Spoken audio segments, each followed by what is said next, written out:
여러분은 혹시 살아가면서 생각지도 못했던 사람에게 큰 도움을 받았던 경험이 있으신가요? 요즘은 왜 그런 말 있잖아요. 명절에 제사 안 지내고 해외여행 나가는 사람들이 진짜 조상 덕 본 사람들이라고.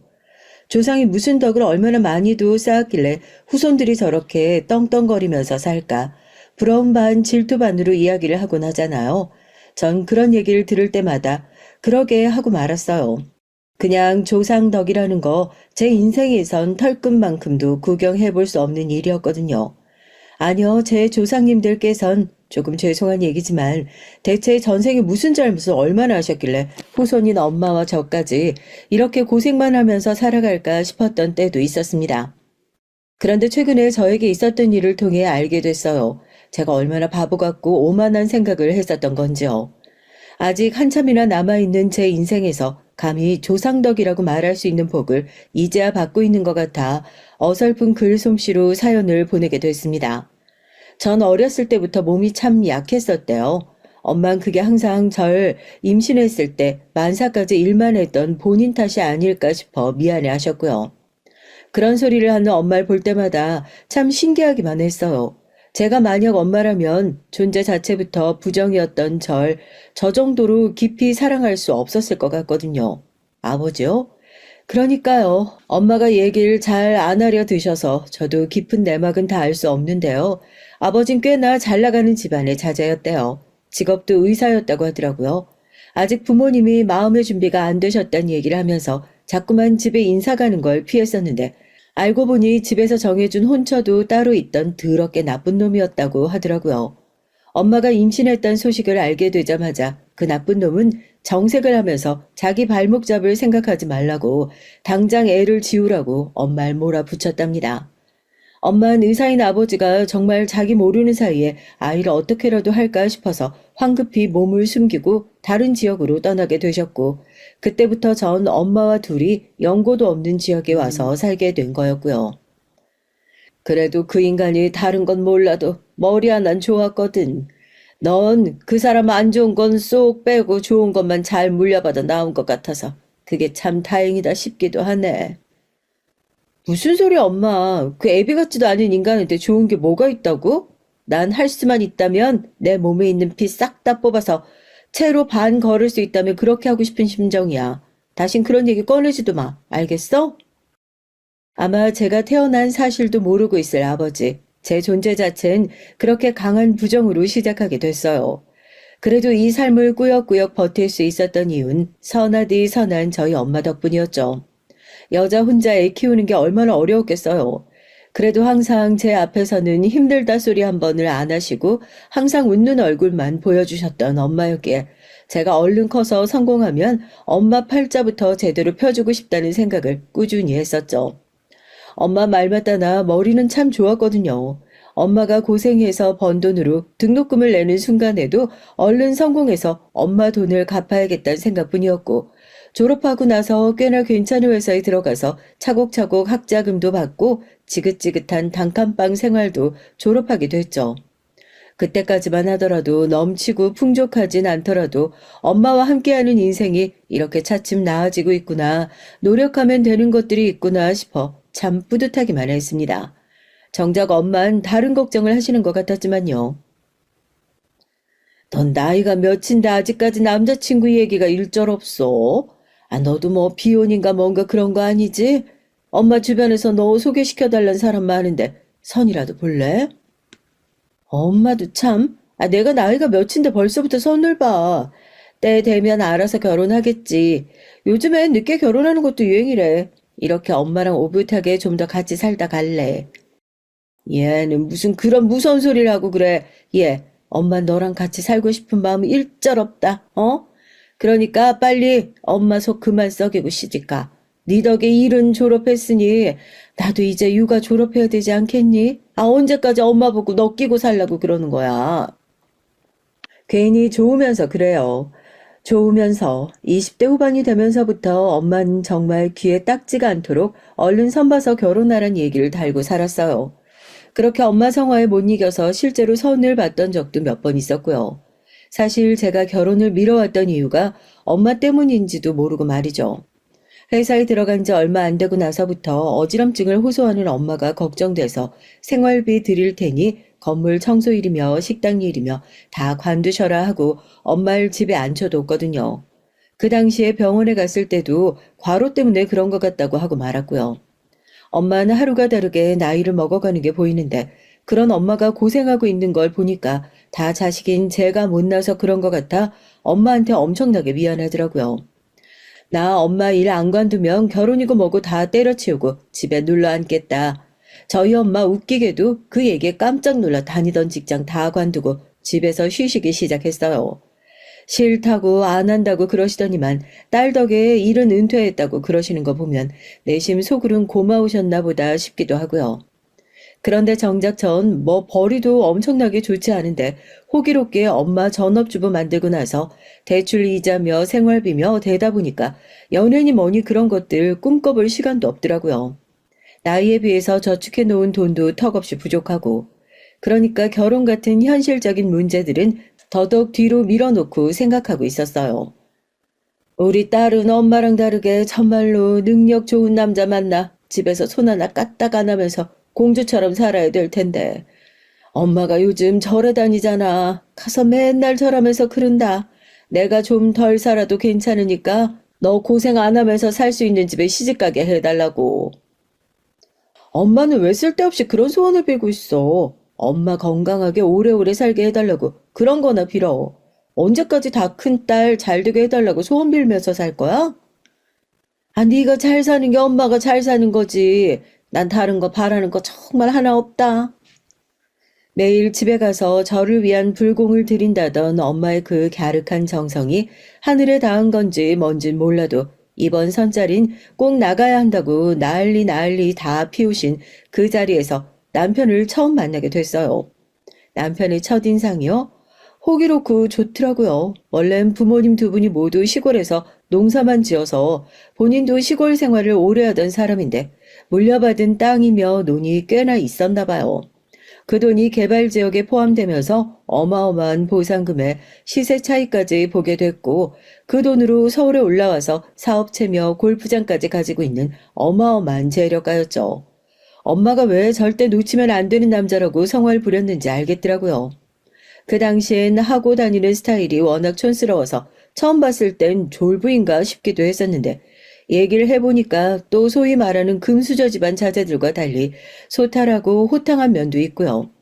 데이트할 때마다 비싼 음식점에 데려가서 꼭 절반이라도 계산하려는 제 손을 탁 미는 것도 그렇고 본격적으로 사귀기 시작한 이후로 비싼 선물을 척척 안겨주는 것도 그렇고요.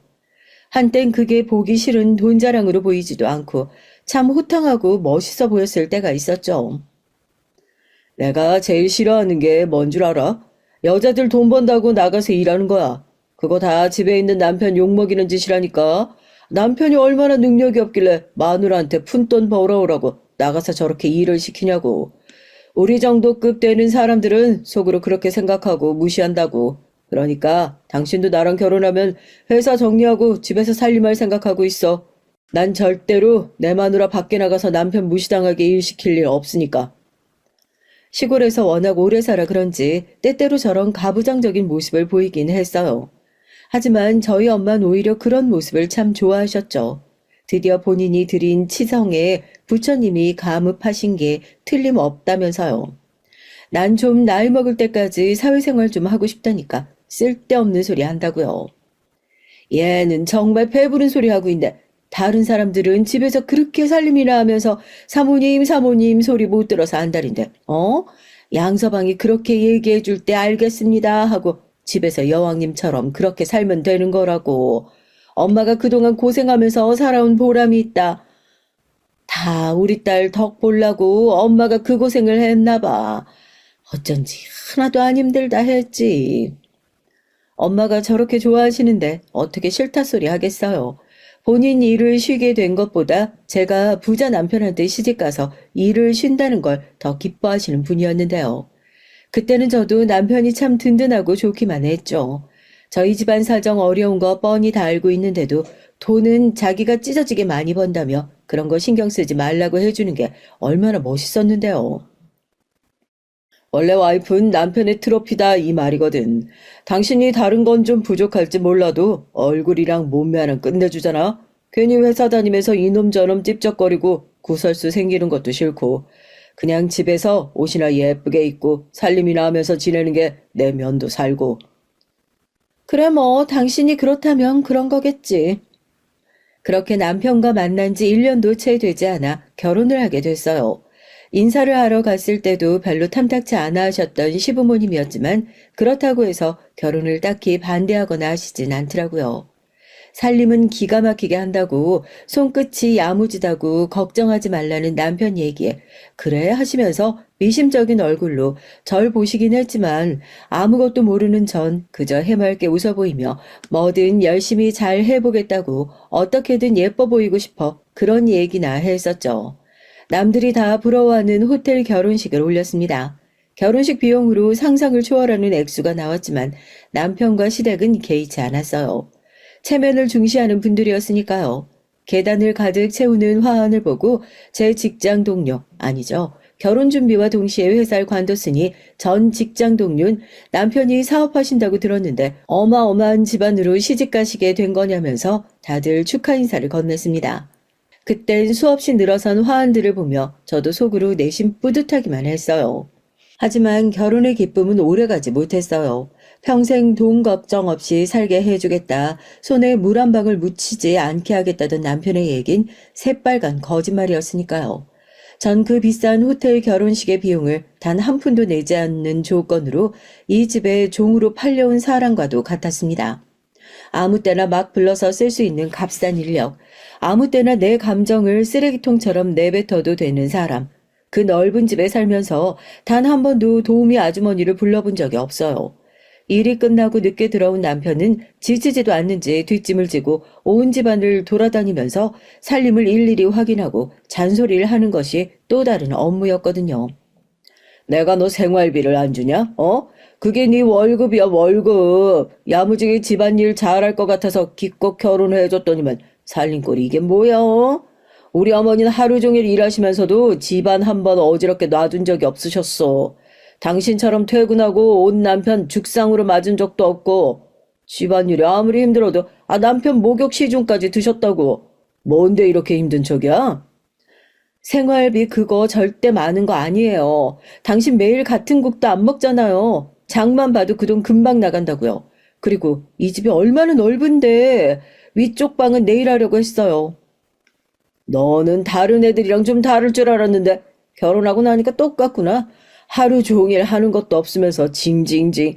정작 지 남편은 밖에서 여기 다니고 저기 다니고 아주 개고생을 하고 오는데 이 손바닥만한 집구석에서 일도 안 하고 공주처럼 살고 있으면 감사한 줄 알아야죠. 네가 하도 징징거려서 내가 니네 엄마 생활비까지 매달 보내주고 있잖아. 양심이 좀 있어라. 저도 모르게 입을 꾹 다물게 되는 건 엄마 생활비 얘기가 나올 때였습니다. 그 집에서 제가 영원한 약자일 수밖에 없는 이유가 있었죠. 직장을 관두면서 아무래도 가장 걱정됐던 게 엄마에게 매달 드리던 생활비였는데 일도 관둔 제가 무슨 수로 엄마 생활비를 보내드려요. 그때까지만 하더라도 그 돈 얼마 된다고 생활비 안 떨어지게 매달 자동이체 해놓겠다고 당신 회사 퇴직금도 다 장모님 드려라 그렇게 얘기했었던 남편입니다. 결혼하고 나서도 매달 꼬박꼬박 생활비 보냈죠. 엄마한테 잘 받았단 문자가 올 때마다 제 마음은 올가미에 걸리기라도 한 것처럼 옥죄어 오는 것 같았어요. 제 결혼 생활을 수갑처럼 탁 잡고 있는 것이 바로 그 엄마의 생활비였거든요. 남편도 그걸 아니까 매번 자기가 불리해지는 상황이 올 때마다 그 카드를 무기처럼 척척 꺼냈던 거고요. 그래서 내가 장모님 생활비 내주고 있잖아. 이거 끊을까 하고요. 왜 섣불리 저 사람을 믿어버리고 섣불리 일을 관둔다고 했었던 걸까? 내가 지금 일만 다니고 있었어도 저 사람한테 목줄 채워져 질질 끌려다닐 일은 없었을 텐데 후에 막심하게도 이미 늦은 상황이었죠. 그렇게 결혼한 이후로 전 하루가 다르게 시들해져 가고 있었습니다. 언제부터인가 쫓기듯이 밥을 먹는 것이 습관이 됐어요. 집안일을 하다가도 꼭 핸드폰이 아닌 집 전화로 수시로 전화를 걸어 절 감시하는 남편 때문에 꼭 애엄마들처럼 주방 한 구석에서 누가 뒤에서 쫓아오기라도 하는 것처럼 입 안으로 밥을 꾸역꾸역 급하게 밀어넣는 게 어느 순간부터 습관이 됐죠. 결혼하기 전엔 그렇게 먹어도 찌지 않던 살이 스트레스와 호르몬 이상까지 겹쳐 급속도로 불기 시작했어요. 그렇게 찐 살로 인해 남편의 폭언을 듣고 또 스트레스는 쌓여만 가고 끊어낼 수 없는 굴레로 들어간 것만 같습니다. 내가 요즘 너만 보면 속이 터져. 어? 집 문 열고 들어올 때마다 아주 이놈의 집구석 들어오기 싫어가지고 환멸이 난다고. 봐줄 거라곤 외모밖에 없었던 주제. 이제 그것도 아예 놔버렸냐? 어? 그럼 네가 대체 잘하는 게 뭐가 있는데 살림을 잘하기래. 어? 뭐 할 수 있는데 너? 남편의 폭언에도 한마디 반박조차 하지 못하고 입을 꾹 다물어 버렸던 전 이미 정신이 갈기갈기 찢겨 있는 상황이었어요. 잘못된 걸 알고 있는데도 빠져나올 수 없는 그게 정신병이지 뭔가 싶었죠. 더욱이 이 결혼 생활을 빨리 포기할 수 없었던 건 엄마 때문이었습니다. 엄마, 나 사실 엄마한테 할 말이 있어가지고. 나 있잖아. 우리 딸 시집 가기 전까진 그렇게 빼쪽하니 말랐었는데 요즘 너 살오른 거 보니까 엄마가 얼마나 안심인지 몰라. 그래도 애가 결혼하고 나서 남편한테 많이 사랑받고 있구나. 엄마는 다른 거 바라는 거 하나 없이 딱 그거 하나만 바랬거든. 이제 진짜 죽어도 여한이 없다. 너 근데 엄마한테 무슨 얘기하려고 그랬던 거야? 뭐 할 말 있어? 아니야, 그런 거. 나 엄마 말대로 행복하게 잘 지내고 있다고. 엄마 요즘에 다시 어지럽다고 했던 거 그거 병원 가봤어? 내가 같이 가드린다니까. 아이고, 내 정신 좀 봐라. 엄마가 다음 주에 꼭 다녀올게. 예, 그렇게 큰 집에서 살림하는 게 좀 쉬운 일이겠니? 괜히 엄마까지 신경 쓰지 말고 넌 네 할 일이나 잘해. 아, 양서방 밖에서 큰일 하는데 집에 들어와서 그런 사소한 일로 신경 안 쓰게 해주는 것도 다 와이프가 할 일이다. 응? 다른 게 내조가 아니고 그런 게 내조예요. 이혼의 이자를 꺼내려고 하다가도 엄마가 마냥 아이처럼 순수하게 행복해 하시는 저런 모습을 보면 아무런 말도 하지 못하고 입을 꾹 다물어 버리게 되는 제가 너무 한심스러웠어요. 그때쯤 전화를 하던 엄마가 종종 말을 멈추고 숨을 몰아쉬는 일들이 있어서 물어보니 요즘 다시 어지럼증이 재발한 것 같다고. 이제 나이도 있으니 건강 걱정을 안 할 수가 없어서 얼른 병원을 다녀오셔라 재촉을 했었죠. 딸 시집 잘 간 거 보니까 이제 죽어도 여한이 없다던 우리 엄마. 그 말이 사실이 될 줄 누가 알았겠습니까? 명희야, 그게 엄마 너한테 미안해서 어떡하니? 응? 명희야, 엄마가 너무 미안하다. 너한테 해준 것도 없이 평생을 이렇게 고생만. 어느 날 갑자기 울면서 전화가 온 엄마. 놀라서 달려가 도착한 곳은 병원이었어요. 나이가 들어서 자연스레 살이 빠지는 거라 했었던 엄만 이미 손 쓸 수도 없는 췌장암 말기셨습니다. 수술이든 뭐든 가능성이 있는 일이라면 덤벼보고 싶었지만 그때 당시에 전 엄마 병원비 낼 제 몫에 돈 한 푼 없는 정말로 쓸모없는 전업주부 상태였고요. 뭐? 장모님이? 보험이랑 이런 것도 제대로 안 드러났냐? 하여튼 니네 집 가난한 건 알고 있었지만 이 정도로 대책 없이 살 줄 누가 알았겠어. 그래서 뭐 병원비 보태달란 소리야? 어? 너 젊고 예뻤을 때야 내가 마땅한 값 지불할 생각이 있었지만 야, 너도 양심이 있어야지. 나도 이제 너네 집에 돈 쓸 거 아까워 죽겠다, 진짜. 여보, 제발 부탁이야. 엄마 저렇게 그냥 놔둘 수 없잖아. 수술이라도 할 수 있게 당신이 좀 도와줘. 응? 뭐든 할게. 당신이 집에서 보이지 말라고 하면 안 보이고 내가 집안일도 더 열심히 할게. 제발 우리 엄마 한 번만 도와줘. 제발 한 번만 부탁할게. 결국 손을 벌릴 곳은 남편밖에 없었죠. 부부 사이에 손을 벌린다는 표현을 쓰는 것도 참 웃기지만요. 엄만 저렇게 오늘 내일 할 것처럼 병원에 누워있는데 이제 생활비 나갈 일은 없겠다는 소리 나는 사람. 엄마 병간호하러 가야 된다는 사람 등 뒤에 대고 그럼 이 집구석은 누가 관리하는 거냐고 짜증을 내는 사람. 남이어도 차마 하지 못할 막말들을 남편은 정말 서스럼 없이 해댔어요. 이미 사랑은커녕 정마저도 남아있지 않은 사람을 고작 돈 때문에 놓지 못하고 있는 제가 제일 우스웠지만 말입니다. 사위라는 인간이 장모님이 말 암기 판정 받고 누워있는데 시댁 식구라는 사람들이 병원에 한번 얼굴 안 내비치더라고요. 사업하는데 부정탄다면서요. 엄마한테 죄송스러운 말도 못하고 해외 출장을 나갔다는 변명을 했죠. 너무 화가 나고 분통이 터져서 화장실에 올라가면서 주먹으로 벽을 치면서 눈물을 삼켰죠. 제가 그랬죠. 남아있는 정도 없다고요.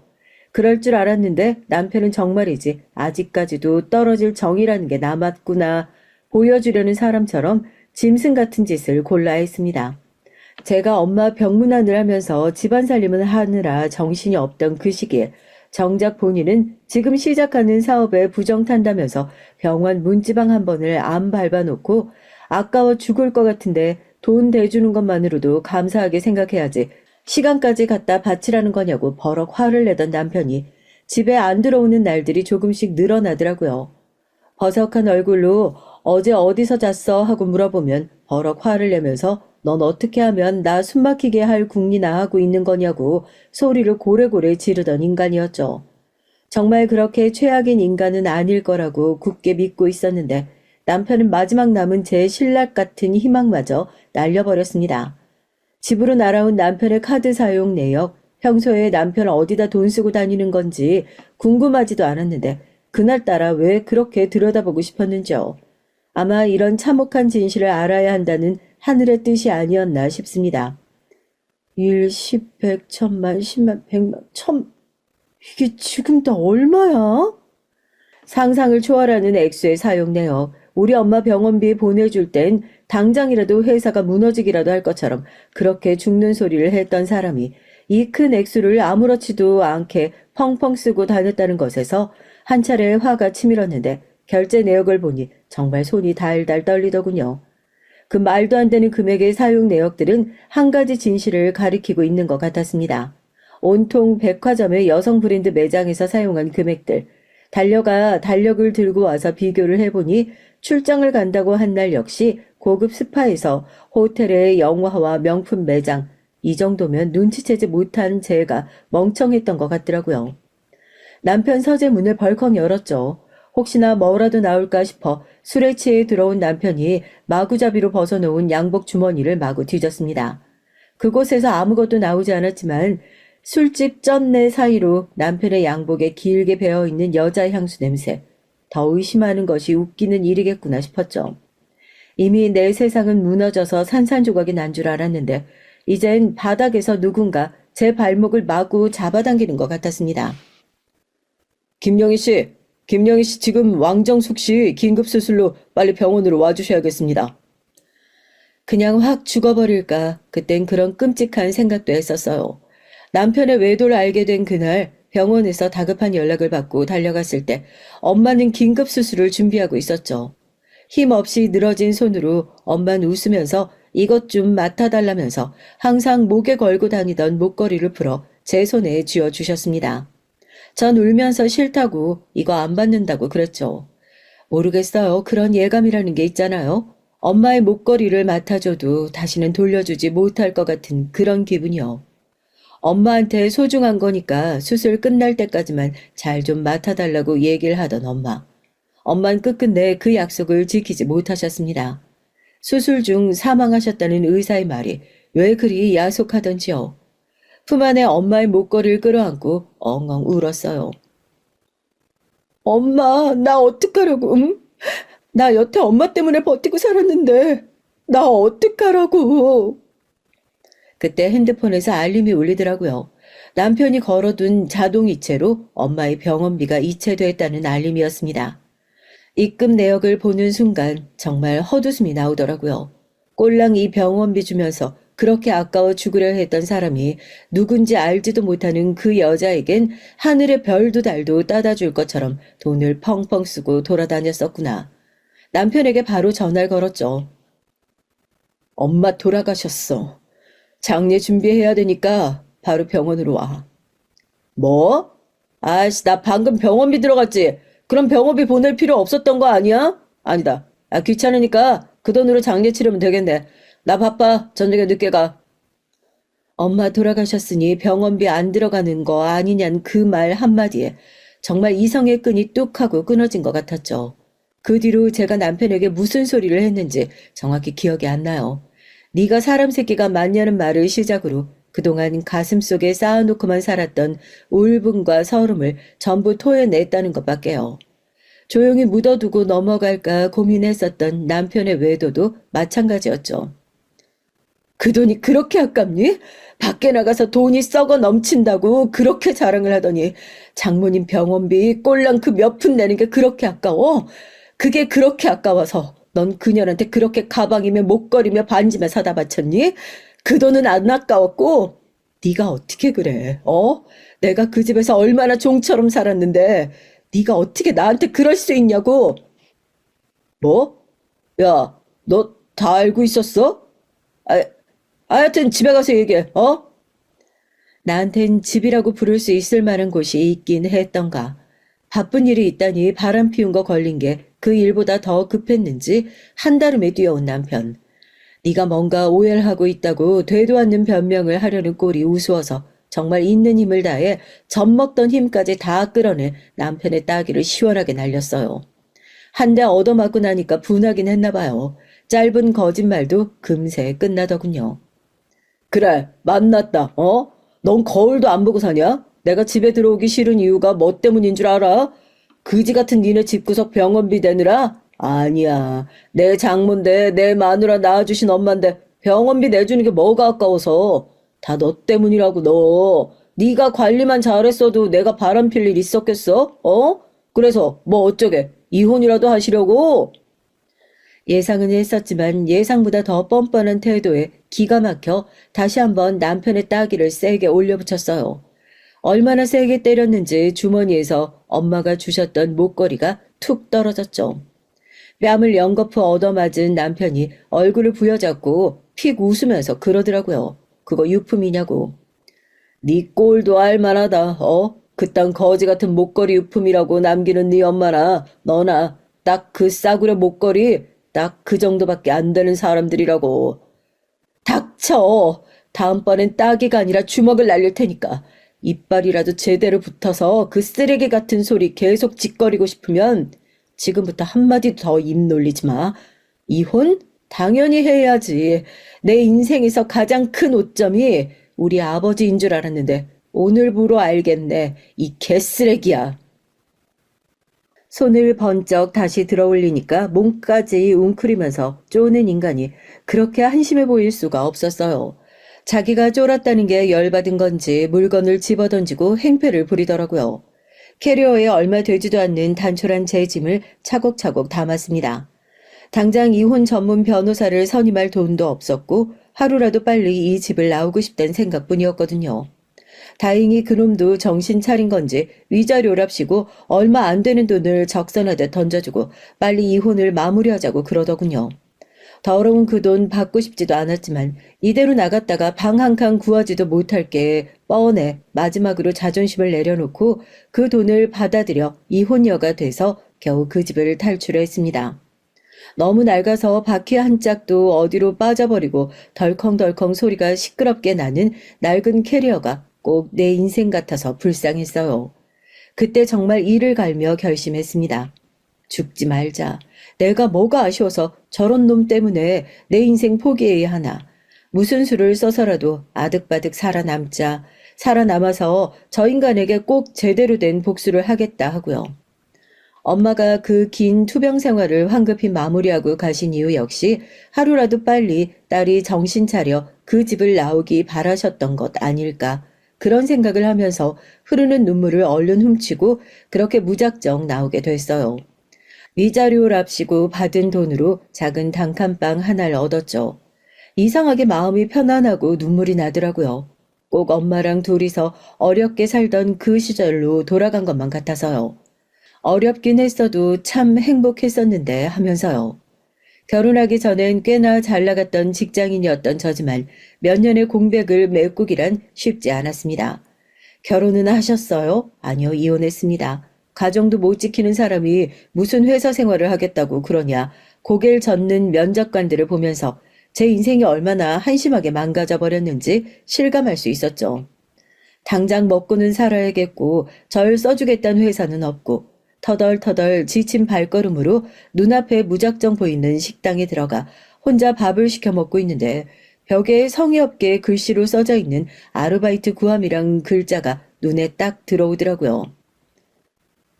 아니, 식당 아르바이트 한 번도 안 해봤다며. 잘할 수 있겠어? 저 이혼 전까지 80평 넘는 단독 주택에서 도우미 아줌마 한 명도 안 쓰고 혼자 살림했던 사람이에요. 다른 건 몰라도 음식하고 음식 나르고 하는 일 자신 있으니까 제발 한번 맡겨주세요. 이혼 얘기에 한참을 고민하시던 사장님은 그럼 당장 내일부터 출근할 수 있겠냐고 요즘 일손이 바빠서 정신이 없다고 그러시더라고요. 뭐라도 일을 할 수 있다는 게 너무 반갑고 감사했죠. 아유, 여기 목이 좋아서 점심 저녁 시간에 손님들도 많고 정신이 없어서 어지간한 경력 있는 사람 아니면 뽑지도 않는데 다른 데보다 시급도 높게 쳐주고 우리 딸이 얼마 전에 이혼했어. 나이도 우리 딸뻘인데 아휴, 걔도 어디 가서 이렇게 짠하게 하고 다닐 거 생각하니까 내가 차마 못 내치겠네. 얼마나 고생했으면 밥 먹다 말고 냉큼 일하겠다 소리를 하겠어. 그 말이 그렇게 위로가 되더라고요. 이혼했다는 이력이 계속해서 제 발목만 잡았는데 내가 이혼녀라는 것에 도움을 받는 날도 오는구나 싶고요. 그렇게 식당 일을 시작하게 됐습니다. 여의도 증권가 한복판에 있는 식당이어서 그런지 정말 점심 저녁 시간에 손님이 미어터지게 많았어요. 초반엔 자잘한 실수들도 종종 하곤 했었지만 점점 몸이 익숙해지니까 손도 빨라지고 사장님이 저한테 가게 일 맡겨두고 여행도 다녀오시고 할 정도로 일이 능숙해졌죠. 2년 정도 일하니까 얼굴 알아보고 먼저 살갑게 인사해주는 손님들도 생기고요. 확실히 힘들 땐 몸 쓰는 일을 해야 하나 봐요. 너무 힘들어서 집에만 가면 골아 떨어져 버리는데 확실히 다른 생각을 할 정신이 없더라고요. 처음에 명희 씨 들어왔을 때 엄청나게 걱정했었는데 내가 이제 명희 씨 아니면 다른 사람한테 일을 못 맡기겠다니까. 우리 딸 생각해서 합격시키길 잘했지. 내가 가게 아주 복덩이를 들였어. 누구한텐 정말 별것도 아닌 일처럼 보일 수 있었을지 몰라도 그 사소한 칭찬과 인정이요, 절 살게 만들더라고요. 죽을 힘을 다해 잘해보려고 하더라도 칭찬 한마디는커녕 매일 비난과 폭언을 고스란히 받았어야 하는 옛날 생각을 하면 울컥하기도 하고요. 손님들이 나는 이 집 알바생 때문에 온다고 그런 칭찬을 하실 때마다 나도 누군가한텐 이렇게 쓸모있는 존재구나 싶더라고요. 참 다행이고 또 다행이었습니다. 아가씨, 여기서 오래 알바했지? 아가씨는요, 무슨 벌써 시집도 한번 갔다 왔는데요. 어머, 젊어 보여서 몰랐는데 그런 사연이 있었어? 다른 게 아니라 내가 조만간 강남에 한식당을 하나 오픈하거든. 대기업에 오래 있다가 나와가지고 그쪽 손님들도 받고. 여튼 100% 예약제로 굴러가는 곳이어서 진상이나 힘든 일도 많이 없을 거야. 내가 그쪽 아르바이트 하는 걸 쭉 지켜봤는데 우리 식당에 딱 이런 사람 필요로 하고 있었거든. 이거 내 명함이니까 한번 잘 고민해봐봐. 월급이야 여기서 받던 거 2배? 아니 3배는 더 챙겨줄 테니까. 사장님이랑 의리 때문에 그러는 거면 안 그래도 돼. 내가 사장님한테 먼저 얘기했거든. 좋은 기회 있으면 보내주고 싶다고 그러더라. 자기야 붙잡고 싶은데 어떻게 그러냐고. 그렇게 죽어라 일만 하다 보니 이런 날도 오더라고요. 명함을 만지작거리고 있으니까 사장님이 이제 손 끌어다가 그래요. 거기로 가라고요. 솔직히 보내주기 너무 아깝긴 한데 그래도 정말 딸 같아서 무작정 잘 됐으면 싶은 마음이 먼저라고. 서로 끌어안고 눈물 뚝뚝 흘리면서 그렇게 졸업하듯이 식당을 옮기게 됐어요. 주방 공사 마무리한다고 1~2달 정도 일을 쉬었고 그렇게 고급 한정식 집에서 한복 입고 일을 하게 됐죠. 제가 직접 서빙을 하지 않고 직원들 교육시키는 담당이었거든요. 손님 상에 음식 나가기 전에 정돈도 좀 하고요. 확실히 몸도 편해지고 버는 돈도 옛날과 다르게 열심히 살다 보니 이런 날도 있구나 싶고 얼떨떨 하더군요.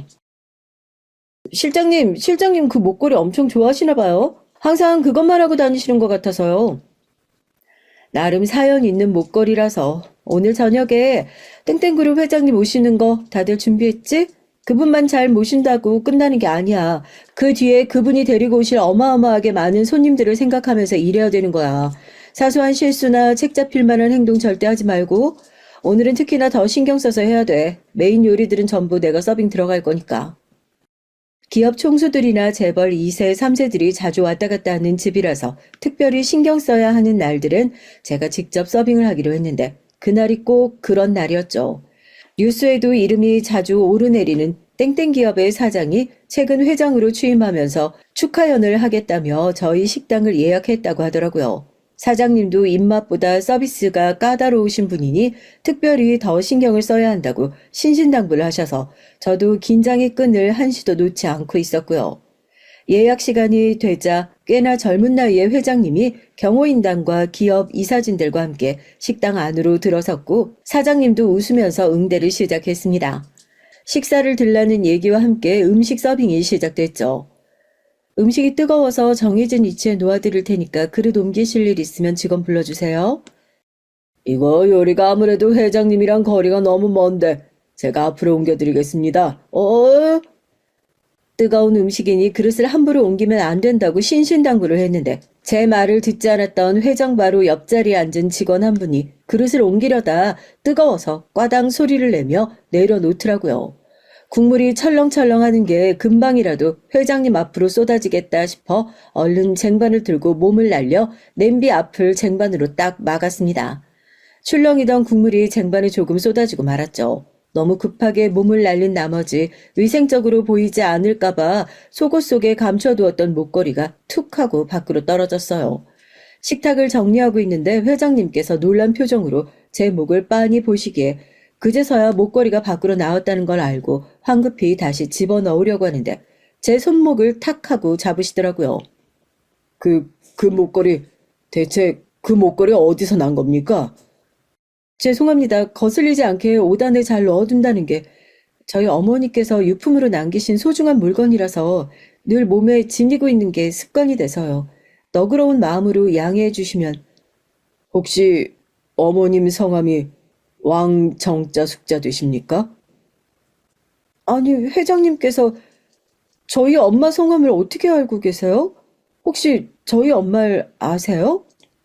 알다마다요. 제 생명의 은인이신걸요. 그러면 그때 뱃속에 있다던 딸이 유품이라뇨. 이모님이 돌아가셨단 말입니까? 엄마께서 유품으로 남기신 목걸이를 단박에 알아보신 것도 모자라서 저희 엄마를 친근하게 이모님이라고 부르는 회장님의 얘기에 자리에 있던 사람들이 모두 깜짝 놀라고 말았어요. 대체 이 무슨 일인가 어안이 벙벙했는데 이어지는 회장님의 얘기를 듣고 그제서야 이해가 되더라고요. 회장님의 어린 시절 저희 엄마께서는 그 집에서 일을 하셨답니다. 그것도 회장님의 보모로요.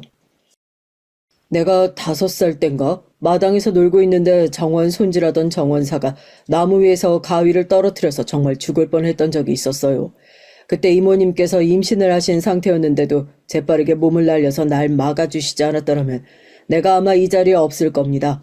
우리 집에서 어마어마한 보상금을 준다고 그랬는데도 다 거절하시면서 뱃속에 내 아이 품고 있으면서 다른 아이 구할 생각 안 할 엄마가 어디 있겠냐고 그랬었는데 참 좋으신 분이었어요. 얼마 안 돼서 갑자기 거처를 옮기게 됐다고 급하게 사라지셔선 연락도 안 돼서 참 속상했는데 세상에 암이라니. 늦었지만 따님께라도 감사하다는 인사를 대신 전합니다. 엄마 팔에 나있던 길쭉한 흉터. 왜 생겼냐 물어도 그냥 전에 일하다 그런 거라고 얼버무리시더니 이런 사연이 있을 거라곤 상상도 못했죠. 엄마가 늘 하고 다니셨던 목걸이라 한눈에 알아보셨답니다. 엄마가 갑자기 거처를 옮기게 된 것도 아마 아버지로부터 절 지키기 위해서였겠죠. 그렇게 엄마와의 추억을 얘기하면서 진심으로 행복해하시던 회장님은 그동안 엄마와 제가 어떻게 살았는지 얘기를 듣고 싶으시다면서 같이 온 손님들까지 전부 물리셨어요. 전 힘들게 고생했던 얘기는 전부 골라내고 회장님께서 그리워하신 보모 이모, 저희 엄마의 얘기를 들려드렸죠. 언젠가 다시 만나게 되면 꼭 은혜 갚아야지 그런 생각을 하고 있었는데 이렇게 따님한테라도 그 은혜를 갚을 수 있어서 얼마나 다행인지요. 귀한 인연입니다.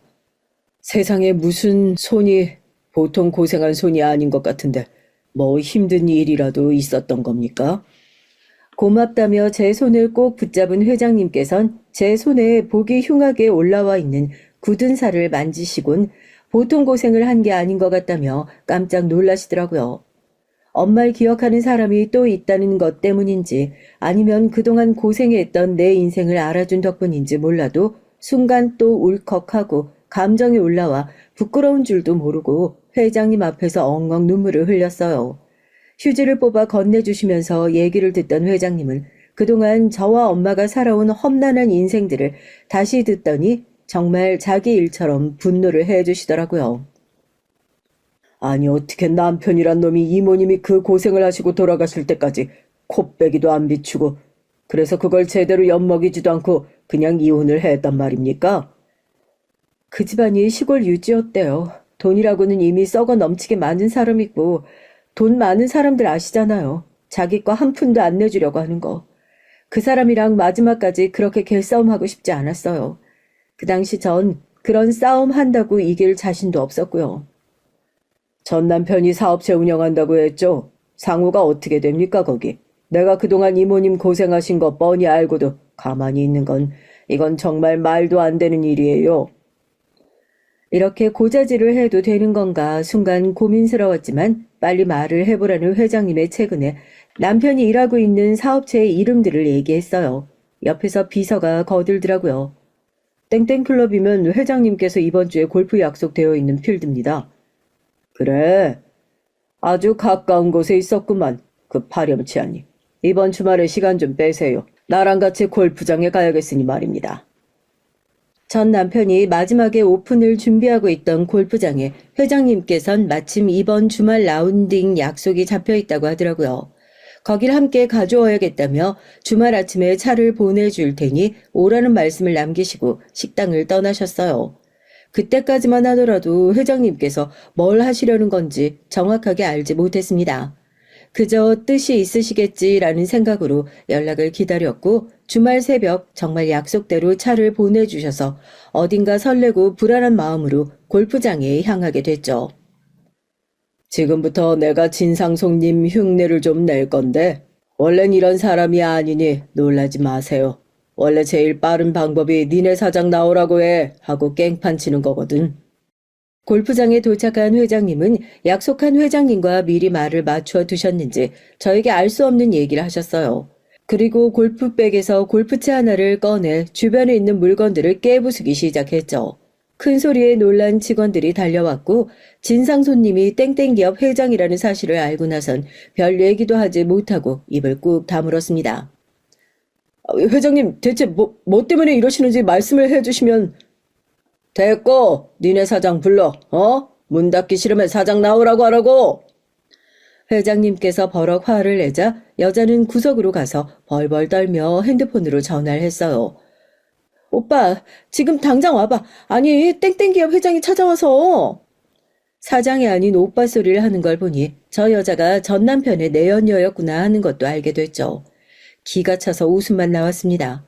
뭐 적당히 진상 손님이겠거니 생각했던 사람의 정체가 요즘 제일 잘 나가는 기업의 총수라는 소리를 들은 전 남편은 혹시라도 골프장의 평판이 잘못되기라도 할까봐 헐레벌떡 달려오게 됐죠. 그리고 회장님 옆에 서 있는 절 보고 입을 쩍하니 벌렸습니다. 아니 당신이 여기 왜... 당신 뭐 비서야? 회장님, 뭔가 기분이 상하시는 일이 있으셨나 본데 제가 직원 교육을 잘못 시킨 탓입니다. 옆에서 비서를 쓰시는 이 사람도 제가 교육시켰던 제 전 와이프거든요. 아마 모자란 게 많은 건 마찬가지일 텐데 어쩌다 이런... 감히 구석에서 골프장이나 하고 있는 주제에 사장 직함도 알고 있으니까 네가 나랑 같은 등급이라도 된 것처럼 기세등등해? 어디 감히 내 사람을 함부로 얘기해? 당장이라도 이 골프장 문 닫고 싶어서 환장을 했구만 아주. 여기서 제일 잘못된 건 직원이 아니라 제일 윗대가리인 니놈 같은데 말이야. 회장님은 골프채로 전 남편의 어깨를 툭툭 밀기 시작했고 회장님의 말에 사색이 된 전 남편은 냅다 무릎을 꿇고 싹싹 빌기 시작했어요. 정말 회장님의 말 한마디면 골프장이 하루아침에 문 닫아도 전혀 이상할 것이 없다는 걸 잘 알고 있었기 때문 아닐까 싶네요. 하긴 그렇게 간이 배 밖으로 튀어나온 놈이니 조강지천 냅두고 바람이나 피우고 다녔겠지. 한심한 놈. 남자 망신이란 망신은 네 놈이 다 시키는구나. 김비서, 지금 당장 기업인 모임에 전화해서 이 골프클럽 블랙리스트 올리게. 앞으로 여기 관련된 것들 팔아주는 인간 한 놈이라도 걸리면 우리 회사랑 거래건을 생각하라고. 골프장이며 음식점이며 이놈이 하는 것들 단 한 군데도 가지 말라고 전하게. 회장님, 그게 무슨 말씀이십니까? 그러면 저 죽습니다. 네 마누라 죽을 때까지 몰아세웠던 놈이 숨통 좀 조였다고 죽겠단 소리가 함부로 나와? 죽긴 왜 죽어? 꾸역꾸역 살면서 네 놈이 저지른 벌 다 받아야지. 여보, 당신이 좀 말려봐. 어? 내가 뭘 잘못했어? 장모님 낙골당 좋은 곳으로 다시 모셔드릴까? 어? 멀어네. 말만 해. 내가 다 해줄 테니까. 한심한 놈. 내가 아직도 엄마 얘기만 나오면 덜덜 떠는 그런 등신으로 보이니? 원하는 거 뭐든 다 해준다고 그랬지? 그럼 이거 하나 들어줄래? 다시는 내 눈앞에 띄지 말고 안 보이는 데서 천천히 폭삭 망해줄래? 당신이 지금 날 위해서 해줄 수 있는 건 그거 딱 하나뿐일 것 같거든? 그리고 다 끝난 마당에 어디서 징그럽게 여보소리야? 사색이 된 전 남편은 무릎을 꿇고 이마가 땅바닥에 닿아라 납죽 엎드려서 손이 발이 되도록 싹싹 빌기 시작했고 전 그런 전 남편의 멱살을 잡아 올려 몇 년 만에 다시 만난 전 남편의 따귀를 다시 한번 시원하게 올려붙였어요. 마지막으로 집 나오기 전에 날렸던 따귀엔 화밖에 없었다면 이번에 날린 묵직한 한 방엔 통쾌함만 가득 실려 있었던 것 같았죠. 일 잘하는 회장님의 비선 재빠르게 전화를 돌렸고 골프장 사무실에는 회원권을 취소하겠다는 전화가 폭주하기 시작했습니다.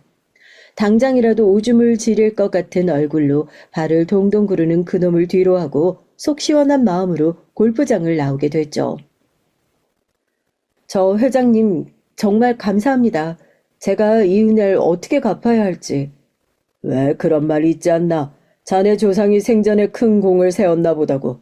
어머니께서 선하게 사신 덕분에 자네가 그 덕 대신 받았다고 그렇게 생각하게.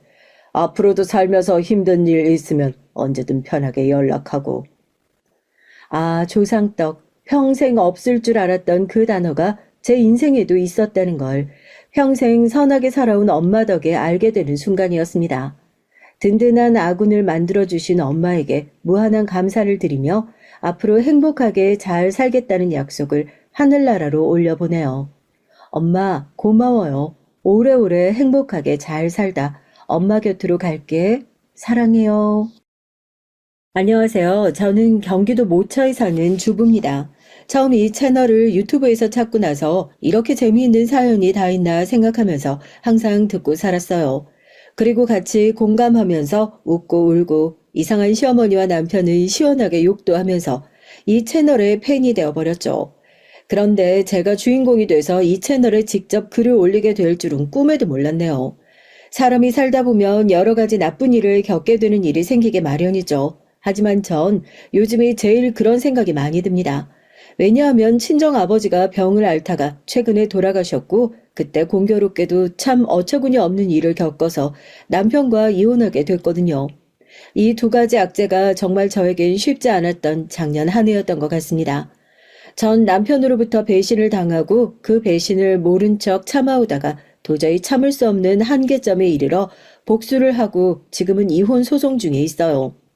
사람이 살다가 이렇게까지 벼랑 끝에 몰릴 수가 있나? 이런 생각을 요즘에 계속하고 있거든요. 매일이 화가 나고 열이 받는 나날인데 제 이런 사연을 어디 말할 곳이 없더라고요. 친정 엄마에게 얘기하면 걱정이라 하시고 그렇다고 친구들에게 하소연을 하자니 제 얼굴에 침 뱉는 것 같고 해서요. 그래서 이 채널에 사연을 보내서 제 하소연도 하고 여러분들의 조언도 구할 겸 해서 이렇게 컴퓨터 앞에 앉아 있습니다. 지금은 정말 깜깜한 밤인데요. 제 타자 치는 소리만 고요한 가운데 들리고 있어요. 이런 날은 정말 술이 고프네요. 이혼을 하겠다고 결심한 후부터 하루도 술을 안 마신 날이 없을 정도입니다. 저도 물론 안 그러고 싶고 끊어야 된다는 것도 알지만 너무 속상해서 안 마실 수가 없어요. 제가 남편과 왜 이혼을 하게 됐는지 여러분들 궁금하시겠죠? 우선 제가 살아온 얘기부터 할게요. 전 아주 평범한 가정에서 태어났습니다. 아버지 어머니는 두 분 다 장사를 하셨고요. 남동생이 하나 있는 맏딸이에요. 그래서 그런지 몰라도 전 생활력이 강하다는 소리를 참 많이 듣고 자랐죠. 초등학교 때 학교 끝나고 집에 와도 부모님은 안 계셨으니 제가 남동생과 힘을 합쳐서 밥을 해서 먹었습니다. 요리한다고 하다가 대기도 많이 되었어요. 그리고 남동생과 둘이 밥을 먹고 숙제를 하고 아무리 TV를 보고 기다려도 부모님은 오질 않으셨죠. 저희 부모님은 고향 동네에서 치킨집을 하셨거든요. 그래서 새벽 한두 시나 되어서야 들어오셨어요. 그때까지 우리 남매만 집을 지켰던 셈이네요. 제 친정엄마도 그때 회상을 하시면서 눈시울이 붉어질 때가 많습니다. 그때 조금만 일찍 문 닫고 우리 남매를 돌보러 들어왔어야 했다고. 지금은 마음이 많이 약해지셨는지 후회를 엄청 하시더라고요. 그럼 전 그런 엄마에게 괜찮다고 그 덕에 우리 남매가 이렇게 강하게 컸지 않냐고 위로해드리고 있습니다. 아버진 젊었을 적에 여기저기 건축 일을 하러 다니시는 분이었어요. 그렇다고 완전히 하루 일당 받고 사는 노가다꾼은 아니고 옛날 말로 10장 정도 되는 한 팀을 맡아 건물을 올리는 일꾼이셨다고 합니다. 간간히 목수일도 하셨고요. 그땐 아파트가 막 여기저기 지어지던 시기니 우리 가족들은 집에 아버지가 안 계실 뿐 금전적으로 어렵진 않았어요. 건설 현장 10장 정도면 그 당시 돈을 많이 벌었거든요. 그래서 저희 엄만 따로 맞벌이를 하시진 않아도 우리를 잘 키울 수 있었다고 해요. 엄마는 아직도 이런 말씀을 하시곤 합니다. 니들이 애기 때가 제일 좋았어. 난 말이야. 네 아빠에게 시집와서 그때가 제일 행복했던 시기인 것 같다. 단 한 가지 흠이 있다면 네 아빠 자주 못 보는 거였는데 그래도 어디서 일한다고 매번 전화 꼬박꼬박하고 편지도 보내주고 돈도 많이 붙여줘서 그땐 너희들 남부럽지 않게 키웠었는데. 그런데 아버지가 다리 다치신 이후로 치킨집 하면서 힘들었던 거야? 그렇지. 네 아빠가 그때 사고만 안 났어도 우린 서울에 있는 커다란 아파트에서 살았을걸. 정말이지 그때가 너무 좋았는데. 아버지가 사고를 당하신 건 제가 초등학교 4학년 때였어요. 그때 엄마는 아버지가 짓고 있던 아파트 5층에서 떨어져서 다리가 부서지고 허벅지가 철근에 찔려서 병원에 계시다는 소식을 전해 듣고 너무 놀라서 기절을 하셨다고 합니다. 간신히 정신 수습하고 친할머니에게 우리 남매를 맡기신 후 어머니는 아버지가 일하시던 전라도 광주의 현장으로 달려가셨대요. 광주의 한 병원에서 본 아버지 모습은 많이 처참하셨다고 합니다. 머리도 다치고 다리는 찢어져서 피투성이가 된 채로 누워 계신 아버지를 보는데 친정엄마는 그렇게 눈물이 나셨다고 해요. 결국 아버진 다리 신경이 다치셔서 왼쪽 다리를 절게 되셨어요. 철근에 끊어진 왼쪽 허벅지 신경이 복원이 안 돼서 아버진 의족을 하게 되셨습니다. 아버진 몸을 써서 돈을 버는 직업이었는데 일을 못하시게 되자 매일 우울한 표정으로 술을 드시면서 집에만 계셨어요.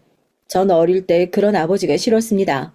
친구들이 아버지를 볼까봐 무섭고 아버지가 다리를 저는 걸 들키기가 싫었거든요. 그래서 친구들을 아예 집에 초대한 적이 없어요. 지금 생각하면 너무 철이 없는 행동이었죠. 하지만 그땐 초등학생 때니까 아버지가 그러고 계시니 당장 엄마가 치킨집을 열어 운영을 하시게 됐죠. 동네에서 잘 사는 축에 속했던 우리 집은 대번에 지하 월세방으로 바뀌었고요. 엄마가 치킨집을 차리고 우리가 태어나서 자란 2층짜리 양옥을 팔고 보증금이 500만 원도 안 되는 월세방을 얻게 된 것이었습니다. 전 집안이 망한다는 걸 그때 처음 깨닫게 됐어요. 한참 사춘기가 온 그 시기에 어떻게 그런 일이 일어나서 전 아주 위태로운 사춘기 시절을 보냈던 것 같네요. 중고등학교 땐 공부도 안 하고 친구들과 어울려 다니면서 방거리를 쏘다니곤 했죠. 그래도 가출은 하지 않았고 술을 먹거나 이상한 데에 나가진 않았습니다. 그냥 집이 싫었고 너무 일찍 철이 들어야 하는 내 상황이 싫었던 것 같아요. 그래서 고등학교 때 엄마랑 참 많이 싸웠어요. 제 남동생 역시 고등학교 때 친구들과 어울려 PC방과 당구장 등등을 전전하느라 공부를 하지 않았습니다. 저희 남매는 그래서 둘 다 아주 나중에 대학을 갔어요. 저희 회사 들어간 후에 야간 대학을 나왔고 제 남동생은 군대 갔다 온 후 다른 사람이 된 것처럼 공부를 미친 듯이 하더니 떡하니 4년째 서울의 대학에 들어가더라고요. 그땐 엄마랑 아버지 모두 너무 좋아하셨습니다. 뒤늦게나마 우리 아들이 정신 차렸다고 하면서 아버지까지 눈물을 흘리시더라고요. 이렇게 저희 가족에게 아버진 하나의 아픈 손가락이었어요. 우리 가족 먹여 살리시겠다고 열심히 일하시다 다치시고 우울의 늪에 빠져 계시다 엄마랑 싸우고 이혼할 뻔하신 다음에야 정신 차리고 엄마가 하시는 치킨집에 다만 힘을 보태시러 출근을 하셨습니다. 아버진 다리가 불편하시니 한쪽에 서서 치킨을 튀기는 것만 하실 수 있었거든요. 그래도 집안에 틀어박혀서 술 드시고 계신 것보다야 100배, 아니 1000배는 더 낫죠. 그제서야 어머니 아버진 화해를 하셨고 아버진 다시 살아갈 힘을 얻을 수 있었던 거였어요. 그 후엔 제 아버지도 여느 다른 아버지처럼 활기를 되찾으셨습니다. 전 그것만 해도 참 다행스럽다고 생각했어요. 이대로 변하지 않고 부모님과 오래오래 같이 살고 싶은 마음밖에 없었죠. 그런데 작년에 제 친정 아버지가 돌아가셨거든요. 암으로 돌아가셨는데 폐암이었습니다. 아버진 담배를 좀 오래 피우셨어요. 그러다 60대 후반쯤 끊으셨는데 그것도 폐암 진단을 받으시고 난 후에 억지로 끊게 되신 거였습니다. 그전부터 저도 우리 친정 엄마도 아버지께 담배 좀 끊으시라고 그렇게 잔소리를 해댔지만 좀처럼 쉽지 않으셨나 봐요. 60대 후반에 담배를 끊고 폐암도 항암 치료하시면서 잘 지내고 계셨죠. 그때 초기였나 2기였나 했었는데 수술을 했고 완치가 된 줄로 알았거든요. 그런데 아버지도 모르는 사이에 다른 쪽 폐로 전이가 되신 것이었습니다. 그걸 모른 채로 계속 치킨집 일을 하고 계셨으니 아버지가 그 기름 타는 데서 나오는 재랑 미세먼지를 얼마나 많이 마셨겠어요. 후드를 틀어놓는다고 해도 까만 담뱃짐보다 더한 기름때가 후드에 묻는 걸 보면서 그것들이 다 아버지 폐로 들어갔겠구나 생각하면 눈물이 나더라고요. 아버진 그렇게 다른 쪽 폐로 전이된 것도 모른 채로 암이 완치되었다고 믿으시고 건강검진을 소홀히 하신 거였어요. 자영업자들도 다들 아시겠지만 솔직히 장사 잘 되는 데서 일하는 분들은 화장실 갈 시간도 없잖아요. 그러니까 어머니도 아버지도 본인들 건강이 슬슬 갉아먹히고 있는 줄도 깨닫지 못하신 것 같습니다. 다시 본론으로 돌아와서 아버지가 정신 차리고 치킨집 일을 하시기 시작한 건 제가 초등학교 졸업 후 중학교를 들어갈 무렵이었어요. 그러니 만 3년을 아버진 집에서 술로 세월을 보내신 거죠.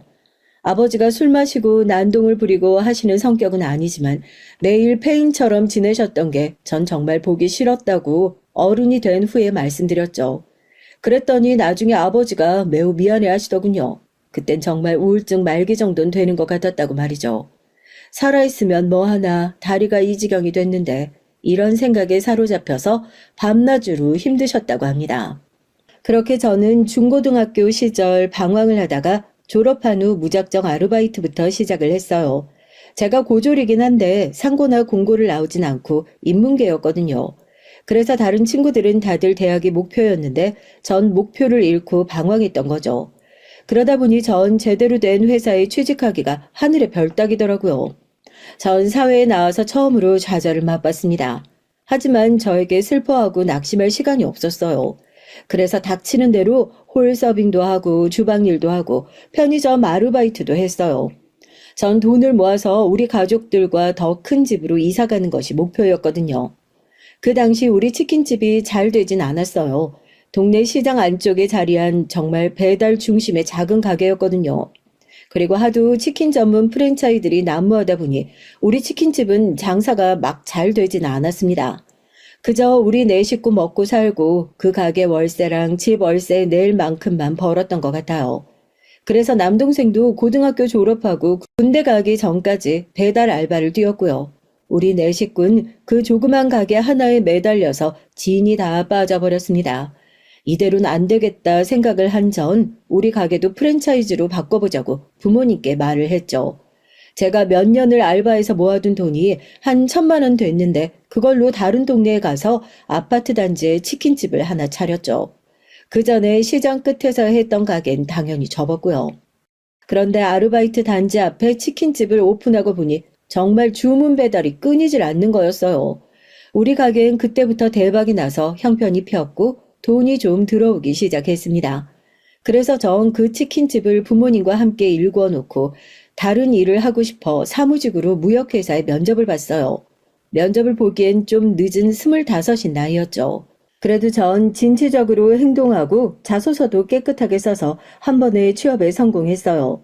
무역회사에서 격리 일을 했는데 처음엔 제가 격리가 되기엔 컴퓨터에 관한 자격증도 없고 상고도 나오지 않았다는 이유로 같이 일하는 언니들이 절 좀 왕따 비슷하게 돌려서 그것 때문에 스트레스를 좀 받았던 기억이 있네요.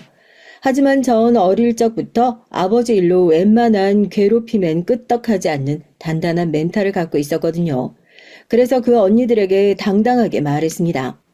언니들, 제가 정말 인문계 출신의 아무 자격증도 없는 초보 격리인 건 맞아요. 그래도 시켜만 주시면 뭐든지 잘할 수 있거든요. 그러니까 뒤에서 뒷담화 그만하시고 저한테 일하는 걸 가르쳐 주세요. 어떻게 해서든 인터넷에 검색을 해서라도 다 끝낼 테니까요. 아니, 어쩌다가 너 같은 애가 여기로 와서 어울리지도 않는 일을 하고 있는 건데? 난 일 못하는 네가 싫은 게 아니고 제대로 하지도 못하는 주제 당당한 게 싫어. 그러니 이거 내일 아침까지 다 해놔. 아니면 너 내가 과장님한테 말해서 잘라버리라고 할 거니까. 그 못된 선배 언닌 자기가 며칠 걸려야 다 할 수 있는 양의 서류를 던져주면서 내일까지 해놓으라고 말하는 것이었어요. 전 어이가 없었지만 일단 여기선 못하겠다는 말은 금지라고 생각하고 어떻게든 야근해서 기어코 하루 만에 그 일을 끝내놓고 말았습니다. 그랬더니 선배들이 저를 보는 눈이 조금 달라지긴 하더라고요. 저한테 정말 악발이라고 하면서 그 끈기와 성실함은 인정한다고 하더군요.